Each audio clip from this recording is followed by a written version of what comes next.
Hello दोस्तों, आज हम बात करने वाले हैं गदर 2 मूवी के बारे में, जो कि गदर 1 का ही दूसरा भाग है। तो मूवी की शुरुआत में हम गदर मूवी के कुछ सीन देखते हैं जो पहले का होता है कि कैसे तारा सिंह और सकीना मिले, कैसे उन लोगों की शादी हुई, सकीना के पापा अशफाक अली में कैसे तारा सिंह के सामने हार मानी और कैसे उनका बेटा जीत हुआ। सब कुछ हमको एक फ्लैशबैक में दिखाया जाता है। फिर हम जनरल हमीद को देखते हैं जो कि उस जंग को भुला नहीं पाता है जहां पर उसके सैनिक को तारा सिंह ने जान से मार दिया था। वह तारा सिंह को खुद अपने हाथ से मारना चाहता था और अशफाक अली ने जब हार मानकर उन दोनों की शादी करवाई थी, तब से वह उसको मारने की साजिश कर रहा है और वह उस साजिश में कामयाब भी हो गया। अब उसका सिर्फ एक ही मकसद है, तारा सिंह और उसके फैमिली को ख़त्म करना और पाकिस्तान में सारे हिंदुओं को मुसलमान बनाना, और इस साजिश के लिए वह किसी भी हद तक जा सकता है। दूसरी तरफ हम तारा सिंह को देखते हैं जो कि अपने ट्रक को लेकर आर्मी कैंप की तरफ आ रहा था और मेजर जनरल के बुलाने पर वह जाता है और बोलता है, सर आपने मुझे याद किया। तब जनरल रोज को बोलते हैं, तारा तुम कैसे हो, सकीना और जीत कैसे है। तारा सिंह तब बोलता है, सर आपकी दुआओं से वह दोनों सही है। पर जीत कोई बात नहीं सुनता है। उसको मैं हमेशा बोलता हूँ पढ़ाई करने के लिए, क्योंकि मुझे उसको आप जैसा अफसर बनाना है, और न जाने उसके दिमाग में कैसा भूत चढ़ा है कि वह हीरो बनना चाहता है और किसी की बात नहीं सुनता है। तो मेजर बोलता है, अभी तो वह छोटा है, धीरे धीरे वो ठीक हो जाएगा। फिर मेजर राघव बोलते हैं, तारा मुझे तुम्हारी हेल्प चाहिए, मुझे 50 ट्रक चाहिए क्योंकि रामघाटी की तरफ जंग होने की पूरी संभावना है। तब तारा सिंह बोलता है, सर हेल्प किस बात की, यह तो मेरी ड्यूटी है। मैं अपनी धरती माँ के लिए हमेशा तैयार हूँ, आप मुझे कभी भी बुला लेना। फिर हम तारा के परिवार को देखते हैं जहाँ पर उसकी बीवी सकीना और उसका बेटा जीत, वो तीनों अच्छे से रहते हैं। बस तारा सिंह चाहता है कि जीत पढ़ाई करके अफसर बन जाए, पर जीत का पढ़ाई में मन नहीं लगता है, वो तो हमेशा नाटक करता रहता है। इस बात पर तारा सिंह को बहुत गुस्सा आ जाता है और वह सकीना पर गुस्सा होकर बोलता है, तुम्हारे वजह से तुम्हारे बेटे का ये हाल है। उसको खाना देने से मना कर देता है, पर बाद में खुद ही जीत के लिए खाना लेकर जाता है और जीत से वह बहुत ज़्यादा प्यार करता है। पर जीत मानता नहीं है और वह पढ़ाई लिखाई एकदम छोड़ देता है। तारा फिर मजबूर होकर उसे पढ़ने के लिए उसको चंडीगढ़ भेजता है। फिर एक रात को सकीना तारा से बोलती है, तुम्हें पता है जब तुम मुझे हिंदुस्तान लेकर आए थे, अम्मी मुझे खत लिखा करती थी कि पापा रात भर रोया करते हैं कि मेरी बच्ची मेरे पास नहीं है। सारे माँ बाप के पास उनके बच्चे उनके लिए सबसे कीमती चीज़ होते हैं। फिर हम देखते हैं रामघाट के सड़क पर हिंदुस्तान और पाकिस्तान के बीच में जंग चल रहा था और कमांडर बोलता है, सर उनके पास टर्मिनेशन है और हमारे पास हथियार है, पर वह हमको नीचे से पहाड़ तक लेकर जाना पड़ेगा। तब मेजर बोलता है, तुम थोड़ा रुको, मैं आपके लिए ट्रक भिजवाता हूँ, और तारा सिंह ट्रक लेकर आता है। तारा सिंह मेजर से बोलता है, साहब अब चिंता मत करो, उनको बस मेरा नाम बता देना कि तारा सिंह आया है, उनके लिए मेरा नाम ही काफ़ी है, मैं पूरे हथियार पहाड़ के ऊपर तक पहुंचा दूंगा। फिर तारा सिंह और उसका मित्र पाकिस्तान की गाड़ियों को कुचलते हुए पहाड़ के ऊपर जा रहे थे और उधर जाकर खुद भी जंग लड़ रहे थे। तब उसको दूर से पाकिस्तानी जनरल हामिद देख लेता है। तारा सिंह को मारने की मन की कामना आज पूरी होने वाली है। वह आर्मी को बोल के तारा सिंह की तरफ बमबारी करवाता है।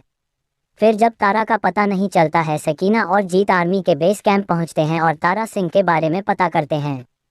तब आर्मी ऑफिसर बताते हैं, हमारे बहुत सारे जवान भी लापता हैं, हम प्रोटोकॉल नहीं तोड़ सकते, और अगर वो लोग पाकिस्तानी सोल्जर के हाथों पकड़े गए तो हम सोच भी नहीं सकते कि उन लोगों के साथ क्या क्या हो रहा होगा। और अब सकीना और जीत को उधर से खाली हाथ ही लौटना पड़ता है। सकीना अंदर से टूट चुकी थी, वह तारा सिंह को याद करके टरोती रहती थी। उसने खाना पीना भी छोड़ दिया था और दूसरी तरफ जीत उसके पापा के बारे में हर टाइम सोचता रहता था, और वह अपने पापा का जिगरी दोस्त की चिट्ठी खोलता है जिसमें पाकिस्तान का एड्रेस होता है। उससे अपनी माँ का हालात देखा नहीं जा रहा था और अपने पापा को भी खोना नहीं चाहता था, इसलिए वह ठान लेता है कि पाकिस्तान जाऊंगा और मेरे पापा को ढूंढकर वापस लाऊंगा। फिर वह अपने घर में छुट्टी छोड़कर पाकिस्तान के लिए नकली आइडेंटिटी और पासपोर्ट बनाकर निकल जाता है। पाकिस्तानी हर एक से पूछ रहे थे, तुम में से अगर कोई हिंदुस्तानी जासूस है तो अभी बता दे, नहीं तो मरने के टाइम तुमको पानी भी नसीब नहीं होगा। और एक आदमी से ऑफिसर बोलता है, तुम तो लखनऊ से हो ना, उधर मुसलमान कैसे रहते हैं। जब वह बोलता है, उधर मुसलमान भाई भाई की तरह रहते हैं, और यह भी बोलता है, मेरे वालिद का इंतकाम हो गया है इसलिए उनको आखिरी बार देखने के लिए आया हूँ। तब ऑफिसर बोलता है, जो मुसलमान इंडिया में खुश है उसको पाकिस्तान में रहने की कोई हक नहीं है। और उसको उधर बहुत पीटता है और यह सब देखकर जीत भी चौकन्ना हो चुका था। और ऑफिसर जो भी सुनना चाहता था वह वही बोल देता है और वह उस इमिग्रेशन से निकल जाता है और कुछ टाइम बाद वहां पर आईएसआई आ जाता और बोलता है कि यह फोटो में जो लड़का है वह नकली डॉक्यूमेंट बनाकर पाकिस्तान में घुस आया है, वह हिंदुस्तानी एजेंट है। लेकिन जीत अब करीम के घर जाता है जो कि तारा सिंह का दोस्त होता है और उससे पूछता है कि मेरे पापा किधर है।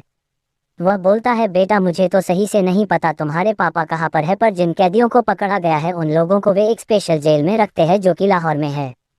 फिर करीम ने अपना नेटवर्क लगाकर आजम भाई के घर जीत को खाने के काम में लगाता है और जीत उधर जाकर सबसे घुल मिल जाता है और सबसे ज्यादा मुस्कान से जो कि आजम भाई की बेटी होती है।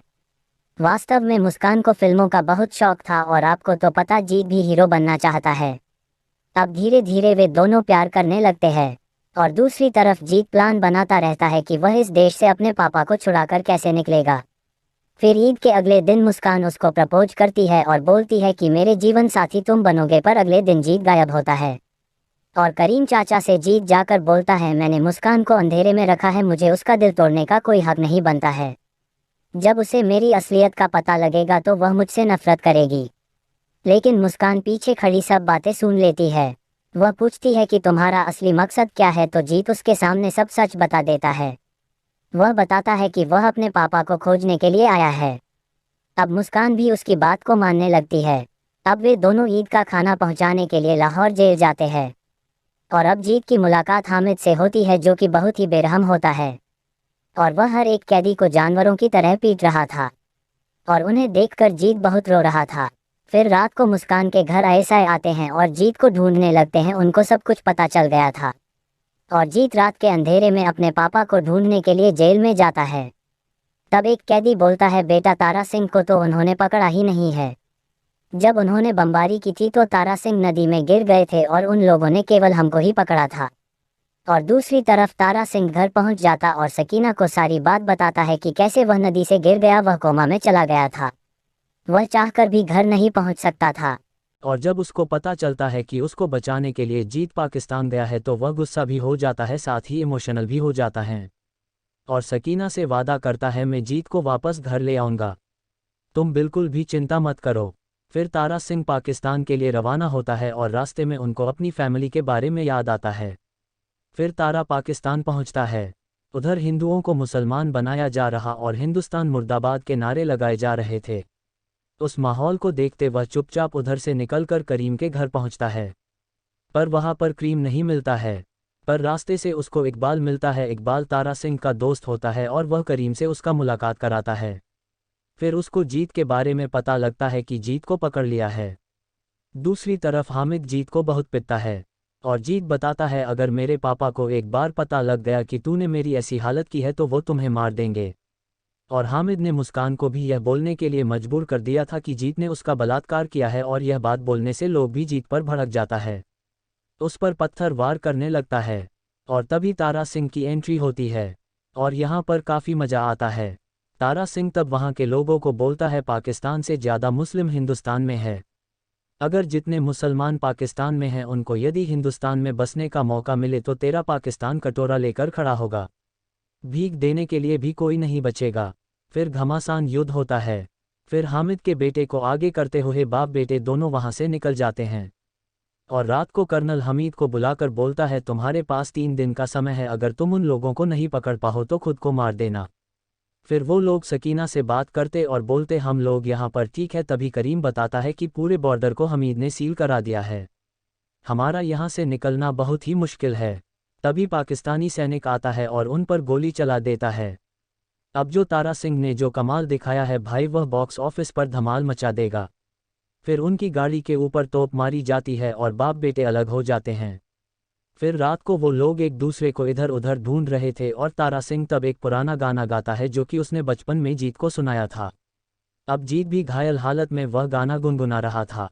फिर से वो दोनों मिल जाते हैं और बॉर्डर क्रॉस करते हैं। उनको आजम भाई मदद करते हैं, वह भी मुस्कान खुशी के लिए, और वह मुस्कान को भी उनके साथ भेज देते हैं और खुद वो लोग पाकिस्तानी बॉर्डर क्रॉस करके देश छोड़ रहे थे। पर उन लोगों को हामिद पकड़ लेता है और हेलीकॉप्टर से नीचे फेंकने लगता है। तब तारा सिंह के पास कोई रास्ता नहीं था और जीत और उनको सरेंडर करना पड़ता है। फिर हामिद उनको हिंदुस्तान मुर्दाबाद बोलने के लिए कहता है और उन लोगों को बेरहमी से मारता है। और तारा सिंह बोलता है कि मेरे बच्चों को मत मारो, तुम्हें क्या लगता है अगर हम हिंदुस्तान मुर्दाबाद बोलेंगे तो क्या हिंदुस्तान मुर्दाबाद हो जाएगा? हमारा हिंदुस्तान जिंदाबाद था, आज भी जिंदाबाद है, आगे भी जिंदाबाद ही रहेगा। फिर जब हामिद हिंदुस्तान को मिटाने की धमकी देता है, तारा सिंह को गुस्सा आ जाता है और फिर वह उन लोगों को बुरी तरह से मारने लगता है और हर जगह बमबारी होने लगती है। इस बार तो टैंक को भी लड़ाई करते हुए दिखाया गया है। हामिद जब तारा सिंह का पीछा करता है तो पीछा करते करते वो हिंदुस्तान बॉर्डर के अंदर आ जाता है, जहां हिंदुस्तान आर्मी उसको पकड़ लेती है और फिर तारा सिंह उसे एक बार फिर अपनी गलती सुधारने का मौका देता है और बोलता है दुश्मनी भुलाकर बच्चों को सुधार दो, पर वो नहीं मानता है और तारा सिंह को मारने आता है और भारतीय सेना उस पर फायरिंग कर देती है और इस प्रकार मूवी समाप्त हो जाती है। वीडियो अच्छी लगी हो तो लाइक करें। ऐसे ही अमेजिंग वीडियो के लिए इस चैनल को सब्सक्राइब करें।